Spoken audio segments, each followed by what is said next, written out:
Imagine walking into a room, completely panicked, right? Your mind is just racing. And in a moment of pure, unfiltered stress, you accidentally look at your new boss and you call her grandma. Oh no, that's brutal. Right. It sounds like a literal stress dream, but it actually sets the stage for what we are unpacking today. Yeah, it really does. Because we've got a stack of transcripts for this deep dive from a program called English Podcast One. And the hosts, Alex, Amina, and Ahmed, they designed these modules to teach, basic English vocabulary to you. Right, words like nervous or confidence or routine. Exactly, just standard vocabulary. Yeah. But when you look past the surface level grammar lessons, what you actually find is this surprisingly profound, almost accidental roadmap for human psychology. It really is an incredible case study because, I mean, when you strip language down to its absolute basics, it forces you to confront the core of how we operate. When you aren't hiding behind complex industry jargon, you're just left with the raw mechanics of how people process fear, how we build confidence, and how we either master our daily habits or just let them completely master us. And that is exactly our mission for this deep dive. We are going to extract the underlying behavioral science hidden inside these language lessons. Because it's so applicable to you, the listener. Right. The scenarios they use to teach vocabulary like navigating a new classroom or dealing with a botched public speech, fighting a losing battle with your alarm clock, they're actually the exact same psychological hurdles you face as an adult. Just, yeah, with higher stakes. Exactly, when you're trying to be a more productive, confident version of yourself. So let's start with a theme that universally triggers everyone's fight or flight response, which they cover in a module called My First Day at School. Oh, which is essentially the quintessential laboratory for human vulnerability. Totally. I mean, you step into an unknown environment, you strip away all familiar social cues, and you just watch what the brain does to try and survive. It is the ultimate unknown.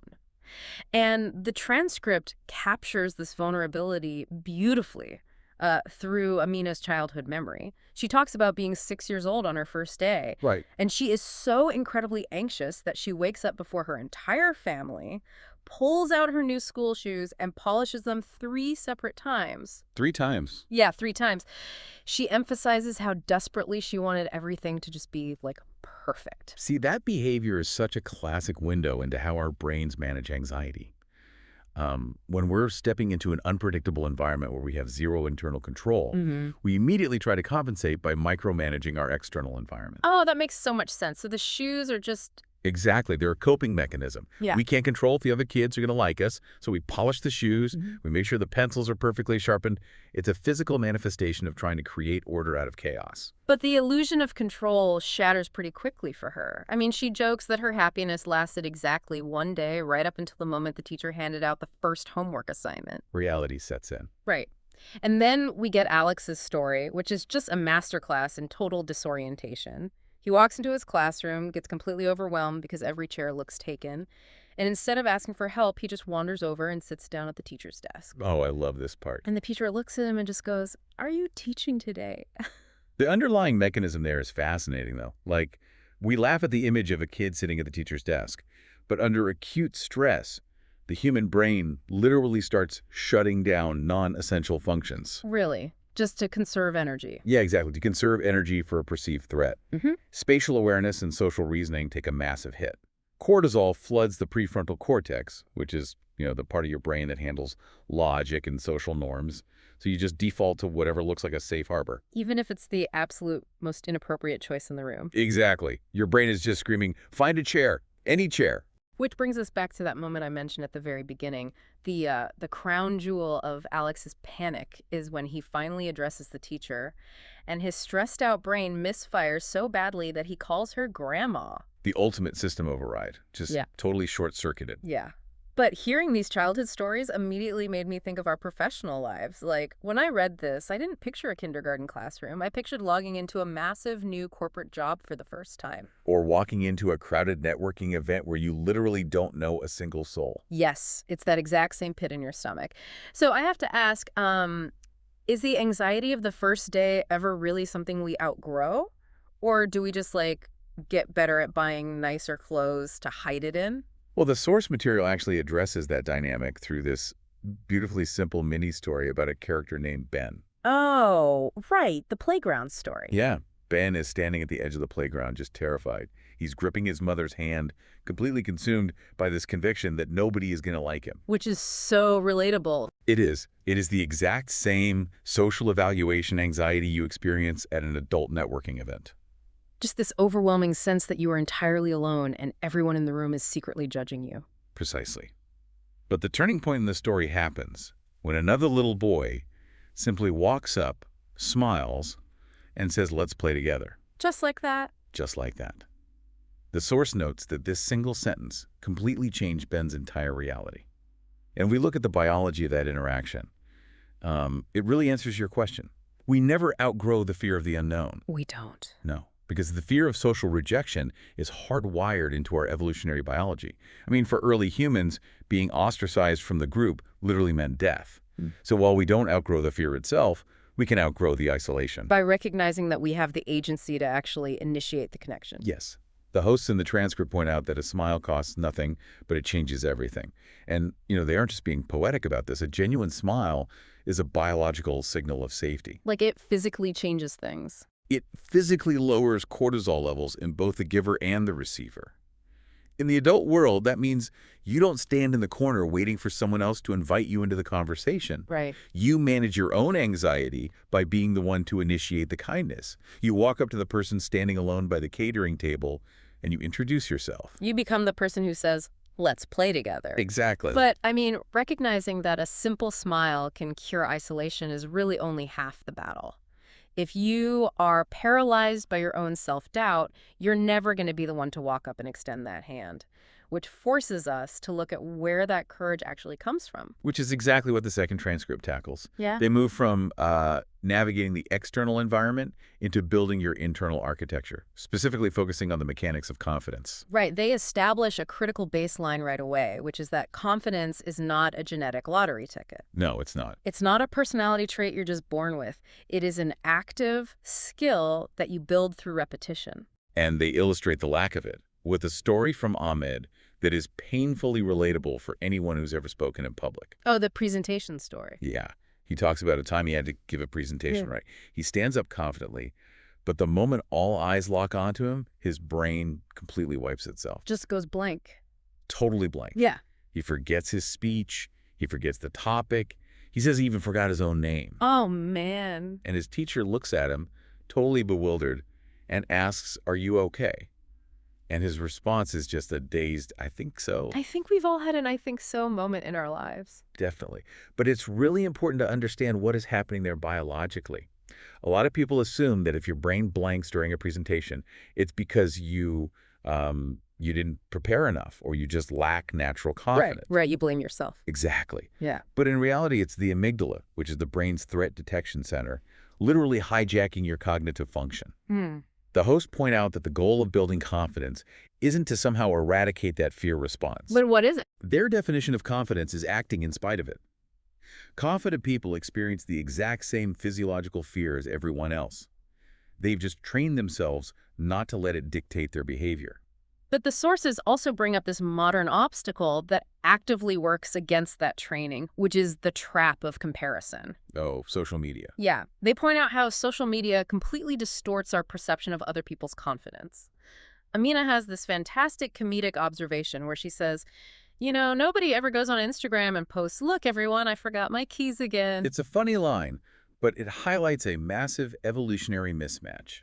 What do you mean? Well, historically, you only compared yourself to the 50 or so people in your immediate tribe, right? When you saw all their flaws, all their failures. Today, we measure our very real, very messy internal doubts against the highly curated, digitally altered external highlights of millions of people. Wow, yeah. It's an unwinnable psychological game. It just artificially inflates our sense of incompetence. And they illustrate that fear of judgment brilliantly with a rapid-fire question segment. Ahmed asks Amina, what is scarier, public speaking or spiders? She doesn't even hesitate. Nope, she says public speaking. And her reasoning, at least spiders don't judge you. Which perfectly encapsulates modern social evaluation fear. Our nervous systems are so miscalibrated by the fear of peer judgment that we would literally rather face a venomous predator than face the possibility of looking foolish in front of an audience. Okay, but this is where I actually want to push back a little bit on one of the specific tips the source offers for overcoming that fear. Okay, let's hear it. So, when they discuss how to actually build confidence and rewire that panic, Amina suggests stopping negative self talk. She says that when you catch yourself thinking, I can't do this, you should actively swap those words and say, I'm still learning. Right. Now, on the surface, that sounds like a superficial self-help bumper sticker to me. Like I just change a few words and suddenly I'm confident. How does repeating a catchy phrase actually rewire a deeply anxious mindset? I'm really glad you brought that up because it does sound like toxic positivity if you don't understand the underlying mechanism. But Ahmed follows up Amina's tip by stating, your brain listens to what you say. Okay. And neurologically speaking, he is highlighting a very real concept related to the reticular activating system in your brain. Wait, the reticular activating system, what is that exactly? So think of the RAS as a filtering mechanism. Your brain is bombarded with millions of pieces of data every single second, and the RAS decides what gets through to your conscious awareness and what gets ignored. Oh, I see. Yeah. So when you say, I can't do this, you are giving a direct command to that filtering system. You're declaring a fixed reality. So your RAS shuts down problem-solving pathways, and it literally starts filtering out any information that might help you succeed, because you've already told it that success is impossible. Wow. So you are essentially programming your own blind spots. Exactly. You are blinding yourself to solutions. But when you consciously change that phrase to, I'm still learning, you are employing cognitive reframing. You're signaling to your brain that the current state of incompetence is temporary. It's malleable. So it keeps those pathways open. Yes. Your RAS continues scanning the environment for new data, resources, and solutions because you haven't shut the door on the outcome. That makes a lot of sense, actually. It's not just positive thinking. It's keeping the operating system actively searching for a solution, Exactly. which ties directly into a massive insight they share about language learning itself. They note that when you're learning a new language, the fastest learners aren't the smartest people in the room. The fastest learners are the bravest. And that is the core architecture of confidence right there. The smartest person in the room is often totally paralyzed by the need to protect their ego. Right, they don't want to look dumb. Exactly. They don't want to make a mistake. They don't want to conjugate a verb incorrectly because they're terrified of looking foolish, so they just stay quiet. But the brave person is willing to stumble. They're willing to sound silly and generate friction. And friction is necessary. Absolutely. Neurologically, making mistakes and correcting them is exactly how neuroplasticity occurs. You literally cannot build a new skill without that friction. Even if, as Ahmed jokes in the transcript, your comfort zone is just staying home and eating snacks, you have to leave it. Growth requires friction. If you avoid the friction to protect your ego, you stall your development entirely. So confidence isn't an epiphany. It requires deliberate, brave actions every single day, which that requires a significant amount of daily energy. It does. And that naturally leads us to the final transcript. Because if you want to build the courage to talk to strangers or the resilience to make mistakes while learning a new skill, you have to have a foundational baseline of discipline. Yes. Which is why their final module is called Rise and Shine, focusing entirely on the mechanics of the morning routine. The battleground where that daily practice of bravery actually begins. I mean, waking up is arguably the point of highest friction in the average person's day. It really is. Amina drops a quote in this section that just absolutely floored me. She asks why getting out of bed is so incredibly difficult, and then she answers her own question by saying, especially when your bed feels warmer than your future. Man, that is a profoundly heavy observation to find in a basic language lesson. Right. It speaks directly to the dopamine reward system. If you look ahead at your day and you don't anticipate any meaningful reward or purpose, if your future feels cold or stressful, your brain will naturally try to keep you in the environment that provides immediate, guaranteed comfort. So the physical warmth of the blankets basically wins out over a stressful reality. And the source provides hilarious examples of what happens when we surrender to that comfort and lose control of the morning start. Like Ahmed talks about waking up late, getting hit with that spike of panic, rushing to get dressed, sprinting out the door. Only to arrive at work 20 minutes early and realize it's a Saturday. Yeah. A pure, unnecessary cortisol spike caused by sleep inertia and a total lack of routine. And Amina admits she was once so half asleep she poured a glass of orange juice directly into her bowl of cereal. We've all been in that zombie state. But the real conflict in this module, like the true test of discipline, centers around the alarm clock. Ahmed admits his alarm goes off at 6:30 a.m., and he hits the snooze button not once, not twice, but 7 times. 7. 7. Meanwhile, Amina's alarm rings once, and she is up and moving. Ahmed calls her ability a superpower, but it's really just a choice, isn't it? It is a choice, but it's a choice with massive psychological downstream effects. When we talk about the snooze button, we aren't just talking about getting 9 extra minutes of fragmented, low-quality sleep. We are talking about the psychology of self-trust. Self-trust? How so? Well, when Ahmed sets his alarm for 6:30, he is making a promise to himself. When he hits snooze 7 times, he is starting his day with 7 consecutive broken promises. He is actively teaching his brain before his feet even hit the floor that his intentions do not matter, and he doesn't have the willpower to execute his own plans. Wow. So he is starting the day in a massive deficit of self-trust. Exactly. And that deficit bleeds into everything else. They debate their morning habits in the transcript, and Amina says the first thing she does is drink a glass of water and make her bed. Ahmed refuses to make his bed, proudly declaring that his room looks like a battlefield. Okay, I have to jump in here because I've always really struggled with this specific piece of advice. The make your bed thing is everywhere in self-help. Oh, everywhere. But honestly, isn't focusing on making a bed just productive procrastination? Like, if I have a massive career-defining presentation at 9 a.m., shouldn't I be using my cognitive energy to prep for that instead of worrying about whether my pillows are perfectly fluffed? It's a fair pushback. And I'd say if you view making the bed as merely an aesthetic chore, then yeah, it is procrastination. But from a behavioral psychology standpoint, it serves a much deeper function. Making your bed is about compounding interest for your self-esteem. Compounding interest for self-esteem. Okay, break that down for me. Think about it as a tiny, guaranteed deposit of discipline. When you are facing that massive presentation at 9 a.m., your brain is looking for evidence that you are capable of handling difficult things. If you leave your bedroom looking like a battlefield, as Ahmed does, you are leaving a physical manifestation of chaos and deferred responsibility. Right. But if you take the 2 minutes to make the bed, you secure a micro-win. You establish a baseline rate of return for your discipline.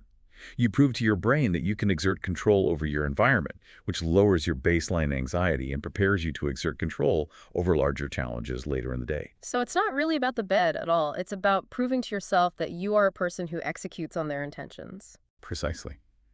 And this concept of managing your cognitive load extends to their breakfast, too. Ahmed talks about eating this massive morning feast. Pancakes, eggs, toast, fruit, coffee. Just hearing the list sounds exhausting to prepare. Amina, on the other hand, relies on a highly streamlined routine. Just simple tea, eggs, and bread. Which feels very intentional on her part. It is. Psychologists refer to a concept called decision fatigue. Every single choice you make, from what shirt to wear to how many pancakes to flip, drains a finite reserve of cognitive bandwidth. By streamlining her morning routine, waking up on the first ring, making the bed, eating a simple breakfast, Amina removes unnecessary friction. She preserves her cognitive energy so she has the reserves required to make the brave choices we talked about earlier. So if you've conquered the snooze button and you've secured that first micro win, you suddenly have the psychological momentum required to tackle the first day fears at a networking event. Exactly. You actually have the bandwidth to push through the, I think so, moments of panic when you're giving a speech. Because the foundational discipline of the morning creates the scaffolding for the courage you need in the afternoon. The way you do one small thing influences the way you approach everything else. Which really brings this entire deep dive full circle. We started today looking at sources that were purely designed to teach English vocabulary to non-native speakers. Words like self-esteem, courage, habit, and discipline. Right. But by looking closely at how those concepts were illustrated, we uncovered a brilliant, cohesive roadmap for navigating adult life. It's a powerful reminder that the most profound insights often come from the simplest frameworks. From facing the intense biological vulnerability of stepping into a new room and learning to be the one who offers a reassuring smile, to rewiring the reticular activating system by simply changing how we speak to ourselves. Yeah. Right down to the daily compounding discipline of refusing to hit the snooze button and surrendering to chaos. It all connects to taking active, deliberate control of your life rather than just letting your environment happen to you. And as we wrap up our analysis of these transcripts, I want to leave you, the listener, with a final thought to ponder on your own. It builds on what I consider the most critical behavioral shift we discussed today. Okay, let's hear it. We established that in language learning and in life, the fastest learners and the most confident individuals are truly the bravest, not necessarily the smartest. So looking at your own daily routines and goals, ask yourself, what is one area in your life today where you are relying way too much on being smart just to avoid the vulnerability of being brave? Wow, that is a question that is going to stick with me for a long time. What a phenomenal deep dive today. We want to thank you, the listener, for sharing these surprisingly profound sources with us. It turns out even a basic vocabulary lesson can shift your entire perspective on personal growth, especially if it stops you from calling your boss grandma. Thanks for joining us, and we will catch you on the next deep dive.